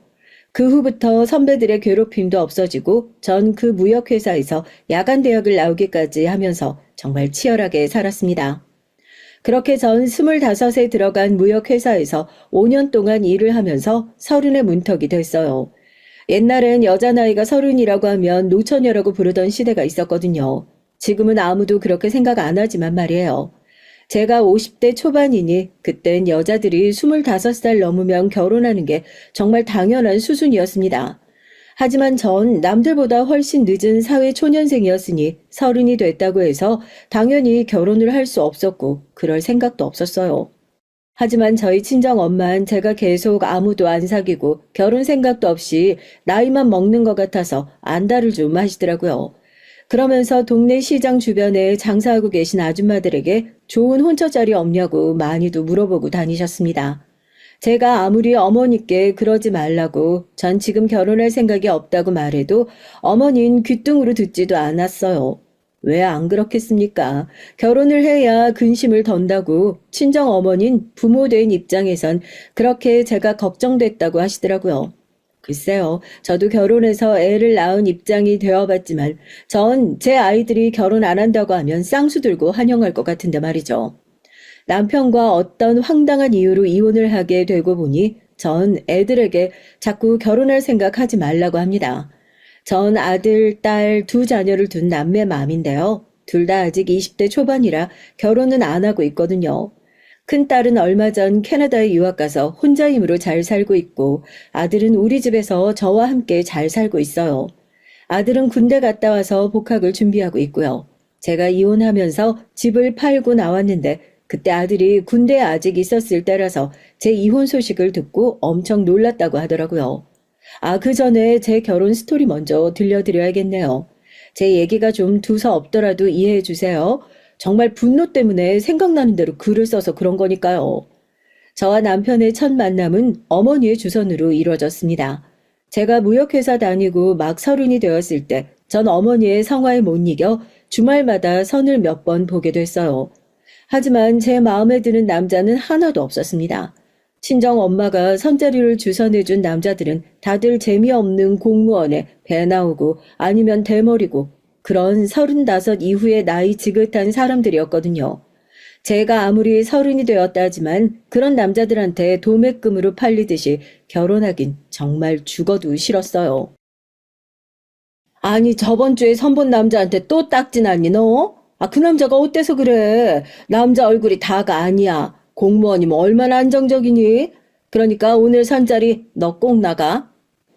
엄마 내가 알아서 한다고. 그러니까 나 결혼하라는 소리 좀 그만해요. 이러다 귀에 딱지 않겠네. 나 오늘 선보러 안 가요. 그런 줄 알아요. 야, 선이야. 그럼 이 남자 사진이나 보고 결정해. 이제까지 봤던 사람들이랑은 좀 다를 거니까. 그러니까 후회하지 말고 얼른 사진 보고 나가봐. 친정 엄만 이런 말씀을 하시면서 저에게 사진 하나를 내밀었어요. 그런데 그 사진 속에서 웃고 있던 남편의 모습은 저를 딱 멈추게 만들더라고요. 정말 제 이상형의 남자였거든요. 전 선보라는 엄마를 무시하고 나가려다 말고 사진 속의 그 남자를 보고 급 관심이 생겼습니다. 그래서 엄마에게 얼굴을 붉히면서 그 남자에 대해서 질문을 해대기 시작했어요. 그랬더니 어머니 역시 신이 나셔선 그 남자에 대해서 줄줄 장점만 늘어놓으시는 것이었습니다. 그런데 그게 또 혹하지 않을 수가 없었어요. 이 사람 사업하고 있는데 서울에 건물이 몇 채가 있는지 몰라. 나이는 너보다 기껏해 한두 살 많나? 그러니 얼마나 좋니? 너랑은 딱이야.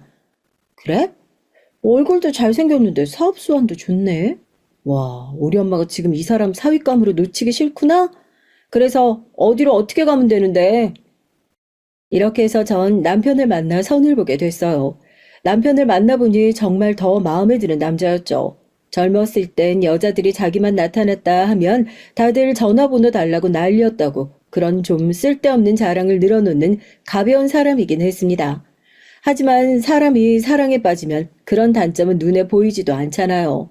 전 무조건 이 사람은 잡아야겠다고 생각했죠. 그땐 몰랐죠. 잘난 놈은 얼굴값 한다는 말이요. 그게 정말 딱 맞는 소리였습니다. 전 남편하고 연애 기간도 길지 않았어요. 왜냐하면 그 사람은 정말 여자 사람 친구도 많고 사업을 하다 보니까 모임이 그렇게 많더라고요. 골프 모임, 등산 모임, 독서 모임, 재테크 모임. 저랑 연애하면서도 그 많은 모임들을 하나도 안 빠지고 부지런하게 다니더군요. 그래서 전 조바심이 났습니다. 하도 여자들한테서 연락이 자주 오니까 질투도 났고요. 정말 거기서 이 싹수 노란 남자와 빠이빠이 했어야 하는데 그러지 못한 게 두고두고 한이 되네요. 전 남편을 졸라서 부모님을 만나고 싶다고 얼른 상견례를 하고 결혼하자고 했습니다. 생각해보니 제가 바보처럼 남편에게 눈이 멀어가지고 먼저 결혼하자고 했네요. 그랬더니 남편은 흔쾌히 좋다고 하더군요. 그땐 이 남자의 속을 몰랐기 때문에 전 뛸 듯이 기뻤죠. 당장 부모님께 알렸고 부모님 역시 얼굴 잘나고 사업도 한다는 남자가 사윗감으로 들어온다는데 반대하시진 않더라고요. 그게 선으로 만난 지 6개월도 안 되었을 때니까 제가 한참 잘못 생각했죠. 적어도 1년은 사귀어보고 결혼을 결심했어야 하는데 말이에요. 상견례도 무사히 지나가나 했었는데 그날 전 시어머니에게 한 가지 남편에 대한 자랑을 들었습니다. 그런데 그게 그냥 자랑 같지가 않은 거예요. 그냥 넘기기엔 너무 황당한 얘기였거든요. 상견례 자리여서 글쎄 우리 시어머니는 남편이 사귀었던 예전 여자친구 얘기를 꺼내면서 그 전 여친과 절 비교하시는 것이었습니다. 시어머니도 눈치가 좀 많이 없으시긴 했죠. 아유, 우리 아들이 아직 선봐서 결혼할 나이는 아닌데. 얘 그 애 있잖니. 미국 유학 갔다가 온 여자친구. 걔랑은 왜 헤어진 거야? 엄만 그 애가 마음에 들었는데 말이야. 아깝게 헤어져가지고, 아유. 엄마, 여기서 지금 걔 얘기가 왜 나와요? 조용히 좀 하세요. 남편은 허둥지둥 자기 엄마의 입을 막으면서 머쓱하게 웃었죠. 시어머니도 참 주책 맞으시죠. 상견례 자리에서 왜 그런 말씀을 꺼내시는지 전 도대체가 그 의도를 몰랐습니다. 친정 부모님들 역시 놀라서 입을 딱 다물고 표정이 굳으셨죠. 그랬더니 남편이 급하게 손을 흔들면서 말하는 거였습니다. 장인어른 장모님 오해하지 마세요. 제 어머니가 말씀하신 그 여잔 정말 정리 다 하고 완전히 헤어진 사람이니까요. 저 지금 선이밖에 안 보여요. 그러니까 걱정 딱 붙들어 매두세요. 그래. 당신은 왜 쓸데없는 얘기를 해가지고 지금 결혼하는 새아기가 중요하지 전 여자친구가 뭐가 중요해? 아니 내 말은 그런 똑똑하고 잘난 여자 놔두고 선의를 며느리를 맞아야 하나 뭐 그런 말이었던 거야. 어머 신경 쓰지 마세요. 제가 말실수를 또 했네요. 여러분 이게 말실수라고 생각하시나요? 전 그렇게 생각이 안 들더라고요. 시어머니는 은근히 제가 야간 대학 나왔다는 걸 깔보고 무시하신 게 틀림없었습니다. 남편은 나중에 저한테 어머니가 실수한 거라고 어머니가 한 말은 마음에 두지 말라고 했죠. 그리고 그땐 심각하게 생각을 하지 않았어요. 하지만 그때라도 잘 알아보고 이 결혼을 하기 전에 파토를 냈어야 한다고 생각했습니다. 그랬다면 지금의 이 사태는 일어나지조차 않았을 테니까요. 아니나 다를까 결혼을 하자마자 남편은 밖으로 도는 걸 멈추지 않았습니다. 전 속이 썩어 들어갔지만 친정 부모님께 말을 할 수가 없었어요. 남편은 정말 철저하게 우리 부모님 앞에선 선한 사위의 연기를 척척 해내던 사람이었거든요. 사업하는 사람이다 보니까 말빨도 좋고 사람을 홀리는 화술에 정말 능한 사람이었죠. 그래서 우리 친정 부모님 역시 이번 사태가 일어나기 전엔 남편이 바람을 피우는 천하의 인간 말종 같은 놈인 줄 전혀 모르고 계셨습니다. 제가 남편이 바람난 것 같다고 하면 제 친정엄만 믿지를 않으셨어요. 그래서 남편이 바람을 피운 걸 알게 됐어도 전 어디다 하소연할 데가 없었죠. 여러분들 생각해 보세요. 친정 부모까지 제 편이 아니고 남편 편에 서서 그런 남편 없다, 너한테 얼마나 잘해주냐 이런 답답한 소리를 하시는데 거기다 대고 제가 무슨 말을 더 하겠습니까? 그런데 말이죠. 남자들은 같이 살아봐야 그 속을 안다는 말이 딱 맞더라고요. 연애할 땐 보이지 않던 남편의 단점들이 하나둘씩 드러나면서 전 이 인간에게 정말 실망하고 기대하는 것이 전혀 없어지더라고요. 그건 제가 우리 딸을 낳으면서부터 시작된 거니까 벌써 20년이 넘은 일이네요. 제가 임신이 좀 쉽게 됐거든요. 허니문 갔다 오자마자 임신 사실을 알게 됐어요. 주위 사람들은 그렇게 서로 사랑해서 임신이 쉽게 되었나 보다 하면서 제 임신을 축하해 줬습니다. 하지만 남편만은 그렇게 좋아하는 표정이 아니었어요. 왜 그래? 우리 애기 가진 거 당신은 기쁘지 않아? 양가 부모님들도 다 잘 됐다고 하시는데 왜 당신만 뚱한 표정이야? 아니, 난 당신이 이렇게 빨리 임신할 줄 몰랐지. 임신하면 부부관계 마음대로 못하잖아. 그러니까 난 자기랑 신혼을 더 즐기고 싶었단 말이야. 처음에 전 남편의 말이 그냥 귀여운 투정인 줄만 알았어요. 그런데 그게 화근이었죠. 남편은 제가 임신 때문에 배가 나오고 거동도 못하게 되자 그때부터 슬슬 바람을 피우기 시작한 거였습니다. 그리고 그 상대는 놀랍게도 상견례 자리에서 시어머니가 언급했던 그 나쁜 년이었어요. 남편은 그 여자하고의 관계를 정리했다고 몇 번이나 변명하고 제가 의심하면 화를 내면서 부정하더라고요. 하지만 나중에 알게 된 결과론 그랬습니다. 남편은 결혼 전에 만나던 그 여자와 정리도 하지 않고 저와 그냥 결혼을 해버렸던 거였어요. 여러분, 이 사실이 믿어지시나요? 전 당연히 그럴 리 없다고 부정했죠. 하지만 여자의 촉이라는 것이 있잖아요. 전 애 낳고 무역회사를 그만둘 수밖에 없었습니다. 시어머니는 당연한 듯이 아기를 안 키워주시겠다고 선언하셨고 친정엄만 일을 하고 계셨거든요. 그래서 우리 딸을 키우면서 집안 살림까지 하게 된 전 점점 지쳐갔어요. 처음엔 남편이 도와주겠다고 했지만 그 장담은 말뿐이었죠. 남편 역시 사업 핑계, 술 약속 핑계 등 이런저런 핑계를 대면서 새벽에나 귀가를 하는 거였습니다. 술 마시고 와서 깽판을 부린다거나 하는 일은 잘 없었어요. 그 사람은 주사가 없었거든요. 대신 술 많이 먹은 날은 아예 집에 들어오지 않는 날도 많았습니다. 전 혼자 독박 육아를 하면서 남편이 들어오기까지 잠도 못 자고 신경이 예민해져 갔어요. 애는 3시간에 한 번씩 깨서 젖달라고 우는데 이 남편 놈은 아예 들어와서도 자기 일찍 나가야 한다고 하면서 다른 방에서 자니까 정말 화가 나서 주체를 할 수가 없더라고요. 저도 여잔데요. 남편에게 이렇게 무시당하면서 살 수는 없었습니다. 전 남편을 달래보기도 하고 집안에서 술 마시고 술도 사다 놓고 요리도 하면서 남편 마음을 돌리려고 노력도 해봤죠. 하지만 아무 소용이 없었어요. 여전히 그 사람은 비즈니스 파트너 만난다고 하면서 그 상간녀에게 갔던 거였습니다. 하지만 양가 부모님들은 제가 남편이 바람을 피운다고 말해도 믿지를 않으셨어요. 그냥 중간에서 제가 미친 여자가 되어갔죠. 남편은 그만큼 철저하게 선한 남편 연기를 했던 거였습니다. 시댁 행사에도 꼬박꼬박 갔고 우리 친정에도 명절 때나 제사 때 매번 참석하면서 친정 부모님께 눈도장을 찍고 그 가증스런 연기를 계속 해왔던 거죠. 그랬으니 어떤 부모님인들 남편을 의심했겠어요? 그만큼 제 남편은 철저한 이중인격자의 사이코 같은 새끼였습니다. 지금 생각해도 남편의 만행은 열불이 날 정도로 많았는데요. 친정 부모님조차 절 믿지 않는 이 상황이 정말 답답했고 싫었어요. 전 히스테릭해져 가는 대신에 시들시들 말라갔습니다.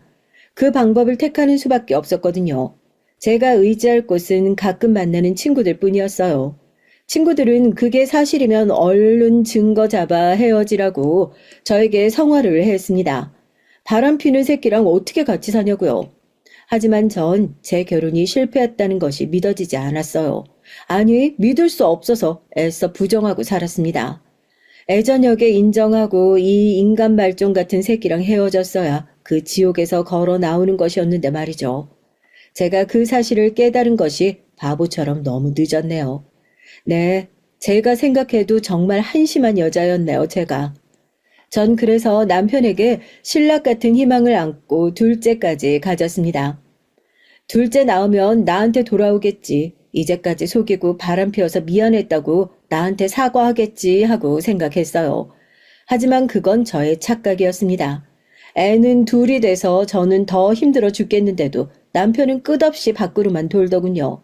그것도 그 상간녀에게 따로 오피스텔까지 얻어주면서 두 집 살림을 했던 겁니다. 전 그 사실을 애들이 초등학교 들어갈 때 알게 됐어요. 둘째 아들이 초등학교 입학식에 있던 날에도 남편은 사업 때문에 바쁘다고 하면서 오지 않았거든요. 애들의 졸업식, 입학식에 남편은 항상 참석하지 않았습니다. 사업 때문에 바쁘다는 게 그 이유였죠. 하지만 그게 아니었습니다. 둘째 입학식이 끝나고 전 동네 음식점에서 아이들과 밥을 먹고 있었거든요. 그런데 그 음식점에 제 남편이 턱하니 상간녀의 팔짱을 끼고 나타난 것이었어요. 전 그 둘을 보고 정말 기절할 듯이 놀랐습니다. 제 아이들이 그 두 연놈을 볼까봐 정신없이 애들 손을 끌고 뛰쳐나왔죠. 그땐 아이들이 어려서 차마 아버지가 바람 피우는 걸 목격하게 하고 싶지 않았다고 할까요? 나 참 기가 막혀서 어떻게 동네에서 낯짝도 두껍게 상간녀의 팔짱을 끼고 밥을 먹으러 올 수가 있는지 나중에 애들이 잘 때 전 남편에게 무섭게 추궁했죠. 그랬더니 남편이 그걸 봤냐면서 오히려 적반하장식으로 나오더라고요. 당신이 오해한 건데 그 여잔 나랑 아무 사이도 아니야. 그냥 비즈니스 파트너일 뿐이야. 내 말 안 믿어? 당신 남편인데? 듣기 싫어. 그놈의 비즈니스 파트너 소리. 내가 그년 상간녀인 줄 몰라서 이런 얘기 하는 줄 알아? 애들 눈엔 최소한 띄게 하지 말란 말이야. 정말 미친 거야? 애들 앞에서 부끄러운 줄도 모르고 다른 년 팔짱 끼고 음식점을 드나드니? 정말 제정신이 아니구나. 제가 남편에게 펄쩍 뛰면서 화를 냈더니 남편은 저보고 또 돌았다고 하면서 정신병원에나 가보라고 하는 거였어요. 제가 분명히 봤는데 절 망상병 환자 취급을 하는 것이었죠. 그러면서 이런 일이 알려지면 좋을 게 하나도 없으니 부모님들에겐 입 다물라고 남편은 저에게 협박까지 뻔뻔스럽게 일삼은 거였습니다. 여러분, 이 사실이 믿어지시나요? 전 그때 정말 남편에게 학을 뗐어요. 그래서 정말 남남으로 살자고, 애들이 어리니까 이혼은 못하지만 각방이나 쓰면서 모르는 사람처럼 살자고 이렇게 말했습니다. 그랬더니 남편은 오히려 좋다고 바라는 바람에서 말하더군요. 나도 네 몸 따윈 관심 없어. 애 낳고 펑퍼짐해진 몸에 누가 관심 두기라도 하는 줄 아니? 어이가 없어서. 내가 바람 피운다고 이렇게 화낼 시간에 거울 보고 네 몸이나 갖고 그럼 혹시 모르지 또 내가 사랑해 줄지도. 미쳤니? 내가 날씬해지고 예전 몸매 되찾으면 너 같은 거 거들떠나 볼 줄 알고? 정말 어이가 없어서. 전 이렇게 남편과 심정적으로 결별을 했어요. 그때 마음이 떠났을 때 그냥 애들이 어렸어도 데리고 집을 나갔어야 한다고 생각합니다. 지금은 그 결정을 너무 후회해요. 남편에게 미련이 남았던 건 아니고 우리 부부가 이혼하게 되면 상처받을 아이들이 걱정됐어요. 그 당시엔 애들이 초등학교 갓 입학했을 나이였으니 얼마나 상처를 받을지 전 그게 무서웠거든요. 그리고 동네에서 이혼녀와 아이들이라고 손가락질을 받을 게 무서웠습니다. 게다가 전 그 당시에 그냥 전업주부였으니까요. 남편과 지저분한 소송을 해서 양육비를 받아야 하나 어느 한 가지도 확실한 것이 없었습니다. 그래서 전 참기로 했죠. 남편은 바람 피운 걸 들키자 아예 집에 잘 들어오지도 않더라고요. 그 상간녀 집에서 거의 살다시피 하고 집엔 정말 볼 일이 있을 때만 들어왔습니다. 애들은 머리가 커져서 중고등학생이 되자 아버지가 바람 피운다는 사실, 상간녀가 있다는 사실을 알게 됐어요. 그리고 저한테 왜 아빠랑 이혼을 하지 않냐고 오히려 분노하면서 이혼을 재촉하더라고요. 특히 딸은 지 아빠를 죽은 사람이라고 공공연하게 불렀고요. 엄마, 난 이제 아빠가 없는 사람이야. 난 아빠를 절대 용서할 수 없어. 이럴 거면 왜 결혼했대? 애들은 왜 낳은 거야? 난 아빠가 죽은 사람이야. 그러니까 제발 엄마 아빠랑 찢어져. 구차하게 같이 살아서 뭐해? 엄마도 그러고 싶어. 하지만 아직 엄만 자신이 없어. 너희들 다 걷어서 잘 키울 수 있을까? 그리고 악마 같은 네 아버지가 양육빈 줄까? 엄만 그런 게 걱정이야. 두렵고 때가 되면 네 아빠랑 이혼할게. 지금은 그 때가 아니야. 딸도 그런 말을 하며 치가 떨리도록 지 아버지를 싫어했지만 아들은 더 엇나갔어요. 전 특히 아들 때문에 너무 속이 상했습니다. 아버지는 아들의 거울이잖아요. 그런데 아버지는 집에 있질 않았으니 아들이 보고 배울 게 하나도 없었죠. 게다가 어쩌다 남편이 술 취해서 집에 들어오면 아들은 아버지를 밀치고 나가라고 소리를 지르니 이젠 남편도 아들이 무서운 모양인지 점점 더 집에 안 들어오게 되더라고요. 아들은 아버지를 마치 한 하늘을 이고 살 수 없는 것처럼 증오하고 그 증오심을 숨기지도 않았습니다. 그래서 전 애들 아버지니 남편이니 너무 미워도 애들에겐 그러면 안 된다고 꾸짖었어요. 아빠가 잘못하고 있는 건 맞는데 너희를 낳아준 분이야. 그러니 폭력으로 대항은 하지 마. 엄만 자존심도 없어? 왜 이러고 살아? 내가 우리 집안 가장이 될게. 그러니까 엄마, 제발 저 인간한테 굴복하지 마. 응? 엄마가 너무 불쌍해 죽겠어. 그러니까 엄마도 정신 차려야 돼. 아들이 고등학교 때 남편이 집에 들어왔다가 아들에게 쫓겨난 후에 저와 아들이 대화했던 내용이네요. 사실 제 아들은 아버지에게 더한 욕도 했었지만 순화를 했을 거예요. 아들은 그 말을 한 후부터 새벽에 신문 배달, 우유 배달 등을 하고 제가 갖고 있던 노트북이며 값 나가는 물건들도 팔면서 돈 벌기에 혈안이 됐죠. 전 아들이 본분인 공부에만 열중하길 바랐는데 아들은 못난 제 남편 때문에 너무나 철이 일찍 들어버렸습니다. 남편은 집에 안 들어오는 대신에 생활비는 꼬박꼬박 주긴 했어요. 그렇지만 사업이 조금씩 기울어가면서 그 돈은 점점 줄어들었습니다. 처음엔 200만 원 줬지만 점점 150만 원, 100만 원, 생활비는 이렇게 줄어들어 갔어요. 전 그때마다 남편에게 전화를 해서 소리를 지르고 따졌죠. 하지만 남편은 애들 학원비며 먹고 사는 돈은 매년 늘어나는데도 이리저리 핑계를 대면서 제 전화를 피했습니다. 전 돈이 걸리자 진짜 미칠 것 같더라고요. 당장 남편이 의심되기 시작했어요. 사업이 기울어지는 건 핑계고 양육비를 주기 싫어서 저러는 건지 의심이 되더라고요. 그렇게 남편과 전 10년이 넘게 허울뿐인 부부로 살았습니다. 여러분들은 진작에 그런 인간 말종과 이혼하지 그랬냐고 절 답답해 하시는 분들이 많으실 것으로 생각돼요. 하지만 전 남편의 사랑보다 경제적 안정을 택했던 것 뿐이었습니다. 사실 애들만 데리고 집을 나가게 되면 남편은 한 푼도 위자료를 안 줄 것처럼 절 협박했었거든요. 그래서 쉽게 이혼 도장을 찍지 못한 것이었습니다. 게다가 남편은 상간녀가 있다는 사실을 양가 부모님에게 비밀로 하라고 했어요. 만약 알린다면 정말 돈 한 푼 없이 쫓겨날 줄 알라고 뻔뻔스럽게 절 협박했고요. 애들 양육권도 소송해서 빼앗을 것이고 전 힘없고 경제적 능력이 없는 주부니 그냥 알거지로 나가야 한다고 말을 하더군요. 그땐 정말 그 말을 바보처럼 믿었습니다. 저도 어리석었죠. 좀 더 변호사를 사서 알아보기로 했어야 하는데 말이에요.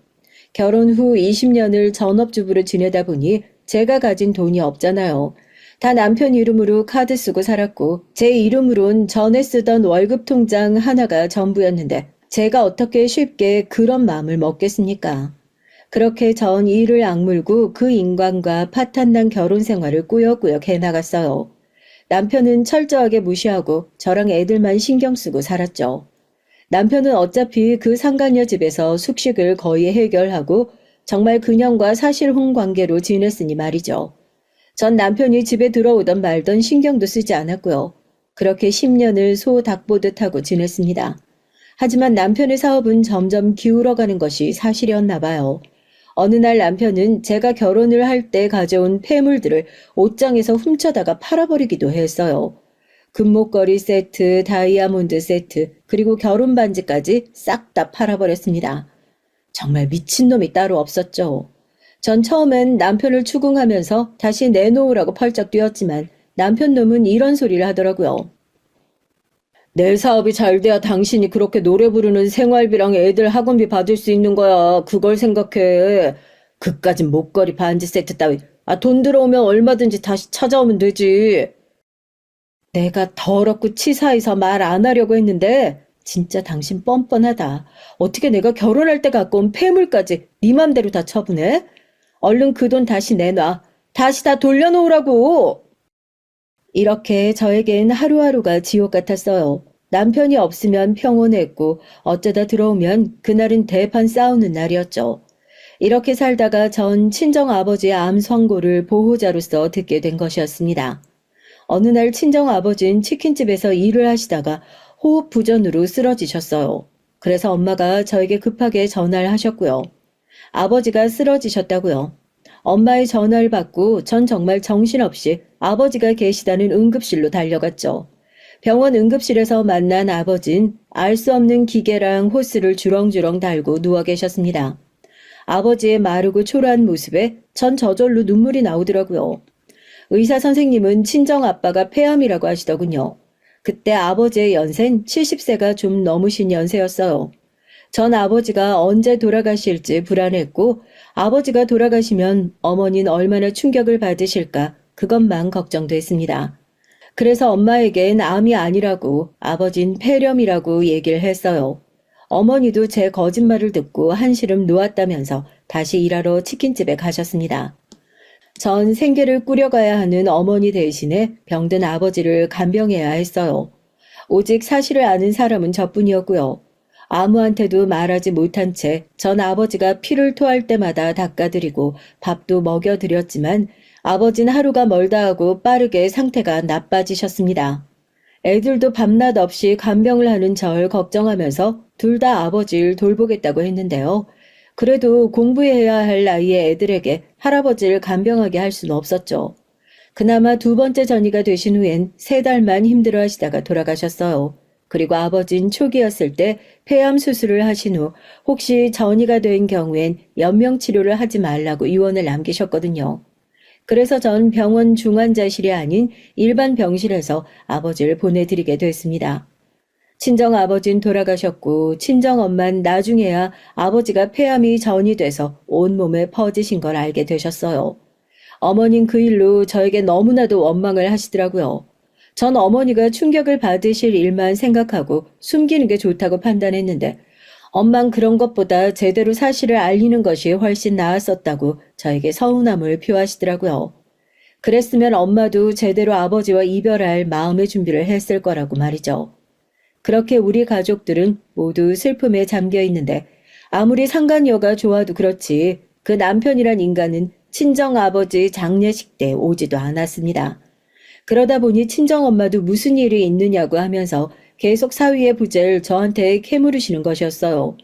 전 아버지 장례식이 끝난 후에 남편과의 별거 사실을 말씀드렸고 어머니는 정말 뭔가 눈치채신 건지 저에게 끈질기게 물어보셨습니다. 선이야, 바른 대로 말해. 이번엔 나 속일 생각하지 말고. 너 이서방하고 무슨 일 있지? 무슨 일이길래 그 착한 이서방이 장인이 돌아가셨는데 오지도 않아. 일은 무슨 일이 있어. 그냥 사업자 바빠서 그래. 엄마, 지금은 우리 아버지 보내드리는 일만 신경 쓰자, 제발. 나 정말 너무 힘들어. 할머니, 우리 아빠 바람핀 년이랑 골프 여행 갔어요. 하와이에 골프 치러 갔다고요. 그러니까 우리 아빠니란 인간에게 속지 마세요. 더 이상 우리 집에 아빠는 없어요. 그때 제 딸이 이렇게 소리쳤어요. 저는 딸의 입을 막고 싶었지만 그럴 틈이 없었습니다. 친정 어머니는 손녀의 말을 듣고 깜짝 놀라셨죠. 그러면 그동안 제가 했던 남편이 바람 피운다는 말들이 다 사실이었다는 것을 그제야 알게 되신 것이었어요.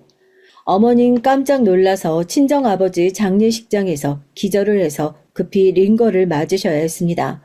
전 딸에게 뭐하러 그런 소리를 하냐고 꾸짖었지만 딸은 외할머니도 알 건 알아야 한다고 하면서 이참에 친가인 시부모님에게도 알려야겠다고 이를 부득부득 갈면서 대답을 하는 거였습니다.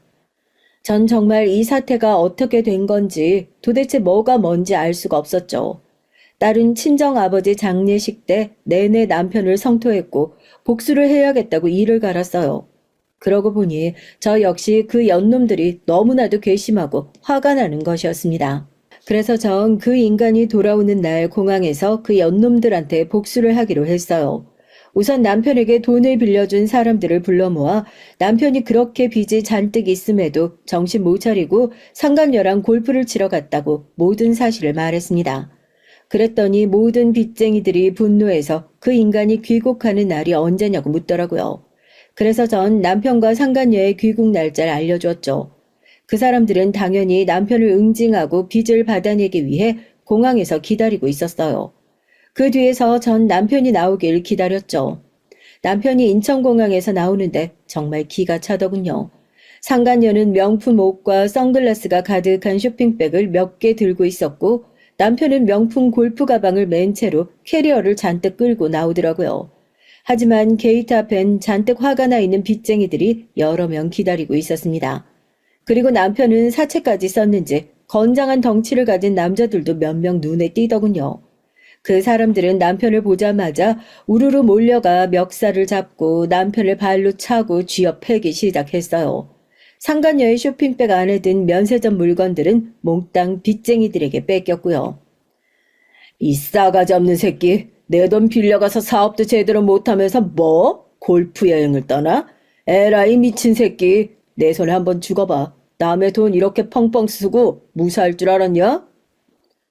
아, 이거 놔요. 내가 갚는다고 했잖아. 근데 여기가 어디라고 몰려와? 나 경찰에 신고할 거야. 신고해, 이 새끼야. 내 돈 받으려고 온 거니까 난 당당해. 얼른 신고하라고. 채권자들은 모두 우르르 몰려들어 남편을 발가벗겼어요. 그도 그럴 것이 남편의 옷과 신발, 가방까지 모두 그 잘난 빚으로 산 것들이었으니까요. 남편은 그렇게 팬티바람으로 공항에 나앉게 됐습니다. 그 못된 상간녀년도 마찬가지로 속옷 차림으로 발가벗겨진 채 가방이며 옷이며 모든 걸 다 뺏겼어요. 그녀는 공항에서 이런 개망신을 당하자 남편의 등짝을 펑펑 때리며 울기 시작했죠. 어떻게 이럴 수가 있냐고 하면서 말이에요. 그때 제가 나타나서 그녀의 뺨을 갈겼고 이렇게 말했습니다. 네가 뭘 잘한 게 있다고 울어. 꼴 좋다 이 연놈들아.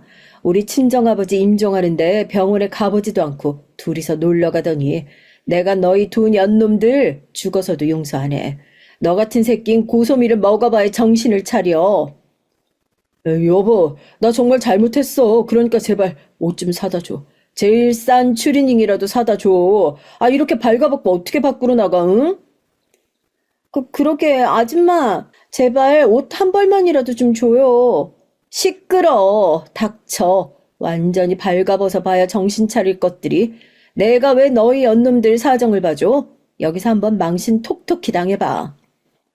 전 남편의 면상에 제 폐물 판 것이며 애들 유기하고 상간녀하고 사실혼 관계로 산 것, 양육비 제대로 안 준 것들을 전부 걸어서 작성한 고소장을 던졌습니다. 그리고 남편이 제 발에 매달려 살려달라고 울며 불며 잡는 걸 시원하게 발로 차버리고 공항을 나왔죠.